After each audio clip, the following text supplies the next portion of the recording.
Hello दोस्तों। Digital Neeraj में आप सभी का एक बार फिर से बहुत बहुत स्वागत है।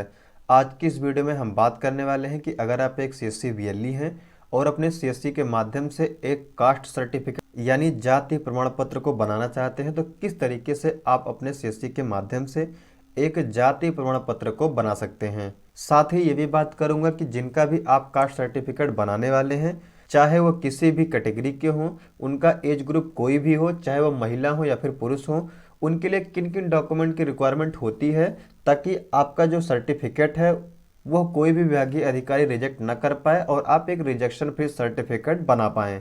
तो फ्रेंड्स, अगर आप सभी सीखना चाहते हैं तो हमारे साथ वीडियो में लास्ट तक जरूर बने रहें।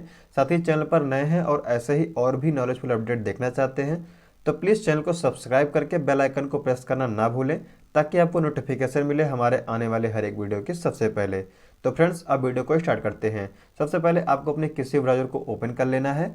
ब्राउज़र को ओपन करने के बाद में आप सभी को इस वेबसाइट पर आ जाना है। वेबसाइट का नाम है edistrict.up.gov.in। इस वेबसाइट का लिंक मैंने डिस्क्रिप्शन बॉक्स में दे दिया है। वहाँ पर आप सभी जाने के बाद में रीडायरेक्ट इसी वेबसाइट पर आ सकते हैं। तो यहाँ पर आप सभी को डिस्ट्रिक्ट लॉगिन के ऑप्शन पर क्लिक करना है। इसके बाद में आप सभी को यहाँ पर सेलेक्ट लॉगिन टाइप में सीएससी डिस्ट्रिक्ट यूजर सेलेक्ट कर लेना है। इसके बाद यहाँ पर आपको अपनी आईडी पासवर्ड फिल करने के बाद में यहाँ पर सेम कैप्चा को ऐसे फिल कर देना है। उसके बाद आप सभी को यहाँ पर सबमिट का ऑप्शन दिखाई देता है तो आपको सबमिट के ऑप्शन पर क्लिक कर देना है। तो सबमिट के ऑप्शन पर क्लिक करने के बाद में आप सभी के सामने कुछ इस प्रकार का इंटरफेस आ जाता है। तो अब मैं आप सभी को बताता हूँ कि अलग अलग एज ग्रुप के लिए, अलग अलग कैटेगरी के लिए किन किन डॉक्यूमेंट की आवश्यकता होती है। तो यहाँ पर जो सबसे पहला और दूसरा डॉक्यूमेंट है ये सभी के लिए कंपलसरी है, चाहे वो किसी भी कैटेगरी के हों, चाहे किसी भी एज ग्रुप के हों, चाहे वो महिला हो या फिर पुरुष हो।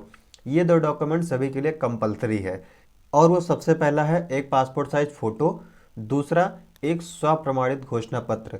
स्वप्रमाणित घोषणा पत्र अगर आप सभी के पास में नहीं है तो डिस्क्रिप्शन बॉक्स में मैंने अपने टेलीग्राम चैनल की लिंक दे रखी है।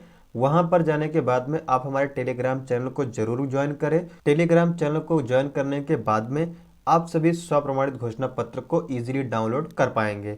तो अब मैं आप सभी को बताता हूं कि अलग अलग एज ग्रुप के लिए किन किन डॉक्यूमेंट की रिक्वायरमेंट होती है।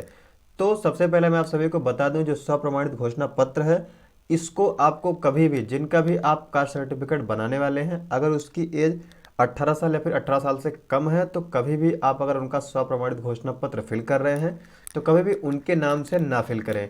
आप हमेशा उनके माता या फिर पिताजी के नाम से उनके सेल्फ डिक्लेरेशन यानी स्वप्रमाणित घोषणा पत्र को भरें।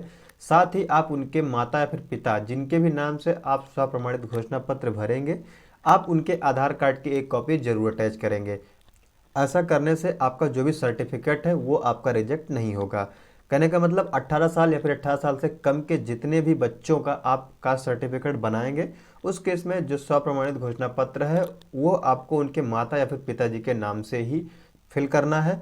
अगर माता पिता दोनों नहीं है तो उस केस में आपको अभिभावक का स्वप्रमाणित घोषणा पत्र अपलोड करना है, लेकिन स्वप्रमाणित घोषणा पत्र के साथ साथ उनके आधार कार्ड की कॉपी को भी जरूर अटैच कर देना है। स्वप्रमाणित घोषणा पत्र के बाद में आप जिनका भी कास्ट सर्टिफिकेट बनाने वाले हैं, अगर उसकी एज 18 से प्लस है तो उस केस में आप उनके नाम से कास्ट सर्टिफिकेट बनाने के लिए स्वप्रमाणित घोषणा पत्र को फिल कर सकते हैं।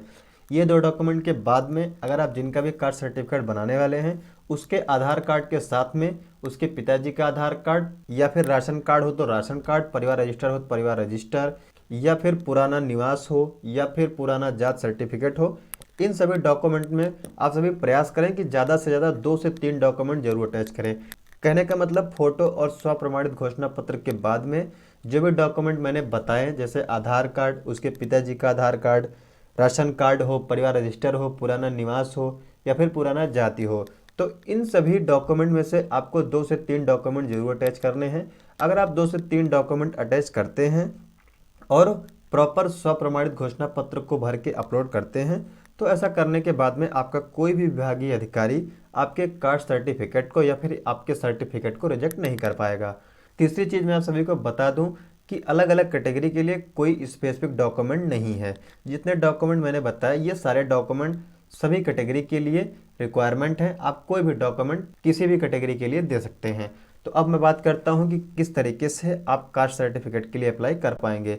तो यहाँ पर सबसे पहले आप सभी को ऑप्शन मिल जाता है जाति प्रमाण पत्र का हिंदी में। तो इस पर क्लिक कर देना है। क्लिक करने के बाद में पूरा फॉर्म आप सभी के सामने खुल करके आ जाता है। तो यहाँ पर मैं आप सभी को अब बताता हूँ कि किस तरीके से फॉर्म को फिल कर लेना होता है। तो यहाँ पर सबसे पहले प्रार्थी का नाम हिंदी में दिया गया है। तो यहाँ पर आप सभी जिनका भी कास्ट सर्टिफिकेट बनाने वाले हैं उनका नाम हिंदी में यहाँ पर डाल देंगे, यहाँ पर उनका नाम अंग्रेजी में डाल देंगे। यहाँ पर आपको उनके पिता या फिर पति का नाम हिंदी में डाल देना है। यहाँ पर पति वाले ऑप्शन पर भी क्लिक कर देना है। कई सारे वेली भाई पति का नाम तो डाल देते हैं, लेकिन यहाँ पर पिता ही सेलेक्ट रहने देते हैं। बाद में कास्ट सर्टिफिकेट बनने के बाद में यहाँ पर जो संबंध है वो यहाँ पर पिता का ही होता है। तो इस चीज़ का आप सभी को बहुत बारीकी से ध्यान देना है। इसके बाद यहाँ पर आपको उनके माताजी का नाम डाल देना है। यहाँ पर आपको उनके मोहल्ले का नाम या फिर पोस्ट का नाम डाल देना है। यहाँ पर डिस्ट्रिक्ट ऑटोमेटिक सेलेक्ट होता है। यहाँ पर क्लिक करने के बाद में आपको उनके तहसील का नाम सेलेक्ट कर लेना है। इसके बाद यहाँ पर जैसे ही आप सभी तहसील के ऑप्शन पर क्लिक करेंगे, यहाँ पर ग्राम का ऑप्शन ऑटोमेटिक खुल जाता है। तो यहाँ पर क्लिक करने के बाद में जो भी उनका राजस्व ग्राम होगा, उनके राजस्व ग्राम का नाम यहाँ पर डाल देंगे। या फिर आप जिनका भी कास्ट सर्टिफिकेट बनाने वाले हैं उनसे प्रॉपर एड्रेस की डिटेल जरूर नोट करवा लें, जैसे कि उनकी तहसील क्या है, उनका राजस्व ग्राम क्या है, उनका मोहल्ला क्या है, उनका पोस्ट क्या है। ये डिटेल आप प्रॉपर फिल करें, नहीं तो इस कारण से भी आपका कास्ट सर्टिफिकेट बहुत ज़्यादा रिजेक्ट हो जाता है। क्योंकि कई सारी ग्राम पंचायतों में क्या होती है कि राजस्व ग्राम कई होते हैं। कन्फ्यूजन में आप सभी क्या करते हैं कि किसी दूसरे राजस्व ग्राम का नाम सेलेक्ट कर लेते हैं, जिसकी वजह से आपका कास्ट सर्टिफिकेट रिजेक्ट हो जाता है। तो ये भी आप डालने के बाद में यहाँ पर उपरोक्त के ऑप्शन पर क्लिक कर देंगे। जो भी एड्रेस आपने यहाँ पर फिल किया होगा यहाँ पर यह ऑटोमेटिक आ जाता है। तो यहाँ पर अब आप सभी को अपना मोबाइल नंबर एंटर कर देना है। यहाँ पर जाति वाले ऑप्शन पर क्लिक करने के बाद में इनकी जो भी कैटेगरी है, इस कैटेगरी को आप यहाँ पर सेलेक्ट कर लेंगे। इसके बाद उपजाति के ऑप्शन पर क्लिक करने के बाद में आपको उनकी उपजाति को सेलेक्ट कर लेना है। ये भी डिटेल आप उन जिनका भी कास्ट सर्टिफिकेट बनाने वाले हैं उनसे इसको भी जरूर पता कर लेंगे कि उनकी कैटेगरी क्या है, इसके बाद उनकी उपजाति क्या है। इन चीज़ों को भी आपको प्रॉपर तरीके से फिल करना है। इसके बाद यहाँ पर पूछा जाता है कि प्रमाण पत्र बनवाने का क्या कारण है। तो यहाँ पर अगर आपको कारण पता है तो यहाँ पर दे सकते हैं, नहीं तो यहाँ पर इजीली आप आवश्यक कार्य हेतु भी लिख सकते हैं। इसके बाद यहाँ पर राशन कार्ड अगर नंबर है तो यहाँ पर राशन कार्ड नंबर डाल देंगे, नहीं तो आप इसको ब्लैंक छोड़ देंगे। इसके बाद यहाँ पर डॉक्यूमेंट वाले ऑप्शन में आने के बाद में आपको यहाँ पर डॉक्यूमेंट को अपलोड करना होता है।